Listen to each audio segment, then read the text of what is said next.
Hi ನಮಸ್ಕಾರ news ಫಸ್ಟ್ಗೆ ಸ್ವಾಗತ. ನಾನು ನವೀನ್ ಕುಮಾರ್ BN. ಎತ್ತಿಗೆ ಜ್ವರ ಬಂದರೆ ಎಮ್ಮೆಗೆ ಬರೆ ಎಳೆದ್ರು ಅನ್ನುವಂತಹ ಗಾದೆ ಮಾತನ್ನು ನೀವು ಕೇಳಿರ್ತೀರಾ ಅಥವಾ ಓದಿರ್ತೀರಾ. ಥೇಟ್ ಅದೇ ರೀತಿ ರಾಜಸ್ಥಾನದ ವೈದ್ಯರು ಮಾಡಿದಂತಹ ನಿರ್ಲಕ್ಷ್ಯದಿಂದ ಎಡವಟ್ಟೊಂದನ್ನು ಮಾಡಿಬಿಟ್ಟಿದ್ದಾರೆ. ಗಾಯಗೊಂಡ ಮಗನಿಗೆ ಚಿಕಿತ್ಸೆ ಕೊಡಿಸೋದಕ್ಕೆ ಅಂತ ಸರ್ಕಾರಿ ಆಸ್ಪತ್ರೆಗೆ ಹೋದಂತಹ ಅಪ್ಪನಿಗೆ ಆಪರೇಷನ್ ಮಾಡಿ ಕೂರಿಸಿದ್ದಾರೆ. ಈ ಸುದ್ದಿ ಈಗ ಸೋಷಿಯಲ್ ಮೀಡಿಯಾದಲ್ಲಿ ರಾಜಸ್ಥಾನದ ವೈದ್ಯರನ್ನ ನೆಟ್ಟಿಗರು ಅಕ್ಷರಶಃ ರೂಪ್ತಾ ಇದ್ದಾರೆ. ರಾಜಸ್ಥಾನದ ಕೋಟಾ ಜಿಲ್ಲಾಸ್ಪತ್ರೆಯ ವೈದ್ಯರು ಮನೀಶ್ ಅನ್ನೋನಿಗೆ ಶುಕ್ರವಾರ ಅಂದರೆ ಏಪ್ರಿಲ್ 11ನೇ ತಾರೀಕು ಆಕ್ಸಿಡೆಂಟ್ ಆಗುತ್ತೆ. ರಕ್ತ ಸುರಿತಾ ಇರುತ್ತೆ. ಗಾಯದಿಂದ ಒದ್ದಾಡ್ತಾ ಇರ್ತಾನೆ. ಅಪ್ಪನಿಗೆ ಫೋನ್ ಮಾಡಿ ಘಟನೆ ಬಗ್ಗೆ ಹೇಳ್ತಾನೆ. ಪಾರ್ಶ್ವವಾಯು ಪೀಡಿತನಾಗಿದ್ದಂತಹ ತಂದೆ ಜಗದೀಶ್ ಜೊತೆಗೆ ಮಗ ಮನೀಶ್ ಸರ್ಕಾರಿ ಆಸ್ಪತ್ರೆಗೆ ಹೋಗಿ ದಾಖಲಾಗಿದ್ದಾನೆ. ಟೆಸ್ಟ್ ಎಲ್ಲ ಮಾಡಿಸಿದಾಗ ಆಪರೇಷನ್ ಮಾಡಬೇಕು ಅಂತ ವೈದ್ಯರು ಹೇಳಿದ್ದಾರೆ.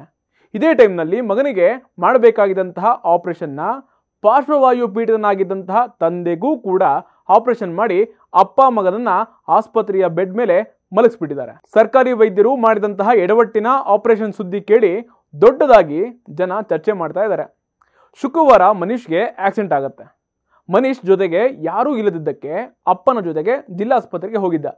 ನಾಳೆ ಅಂದರೆ ಶನಿವಾರ ನಿಮಗೆ ಆಪರೇಷನ್ ಮಾಡ್ತೀವಿ ಅಂತ ವೈದ್ಯರು ಹೇಳಿದರು.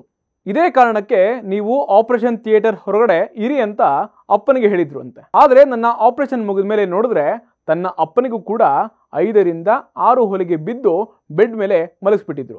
ಆಮೇಲೆ ತಂದೆ ಹೇಳಿದ ಮೇಲೆ ಗೊತ್ತಾಗಿದ್ದು ಇವ್ರಿಗೂ ಆಪರೇಷನ್ ಮಾಡಿದ್ದಾರೆ ಅಂತ ಮಗ ಮನೀಶ್ ಹೇಳಿದ್ದಾರೆ. ತನಗೆ ಆಪರೇಷನ್ ಮಾಡಿದ್ಯಾರು ಅಂತ ನನಗೆ ಗೊತ್ತೇ ಇಲ್ಲ ಅನ್ನುವಂತಹ ತಂದೆ ಜಗದೀಶ್ ಅವರು ಅಶಕ್ತರಾಗಿ ಬೆಡ್ ಮೇಲೆ ಮಲಗಿದ್ದಾರೆ.